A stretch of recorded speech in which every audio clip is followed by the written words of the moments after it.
ఇవాళ గల్లీలో ఉన్న కాంగ్రెస్ కార్యకర్త ఎవరైతే ఇంటింటికి తిరిగి ఓట్లు అడిగిండో వాడు మాట్లాడతలేడు. పోనీ ఢిల్లీ నుంచి వచ్చినోడు ఏమైనా పత్తా ఉన్నాడా అంటే వాడు మళ్ళా గల్లనే పడతలేడు. ఢిల్లీకి వెళ్ళి వచ్చినోడు ఏమయ్యా రాహుల్ గాంధీ నిన్ను అడుగుతా ఉన్నా, ఎక్కడ సచ్చింది నువ్వు చేసిన డిక్లరేషన్, ఎక్కడ సచ్చింది అని అడుగుతున్నా. నువ్వెక్కడ తెచ్చినావు రాహుల్ గాంధీ? నువ్వు నిలబెట్టిన ముఖ్యమంత్రి, నువ్వు ఇక్కడ మాకు అప్పచెప్పిపోయిన ముఖ్యమంత్రి ఏ గాడిది పనులు తోముతున్నాడో అని అడుగుతున్నా. నేను ఎక్కడున్నాడు?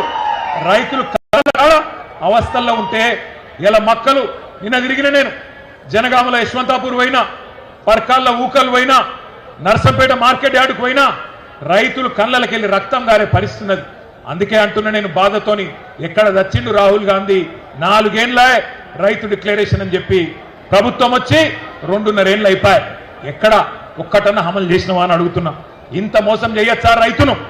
ఇంత దారుణంగా వంచొచ్చా? అన్నం తినే కంచంలో ఈరోజు మన్ను పోయొచ్చా అని నేను అడుగుతున్నా. దుక్కి దున్నుకునే రైతన్నను ఇంత ఘోరంగా మోసం చేస్తారా? సిగ్గనిపిస్తలేదా కాంగ్రెస్ నాయకులారా? నానా గడ్డి తింటారా ఓట్ల కోసం?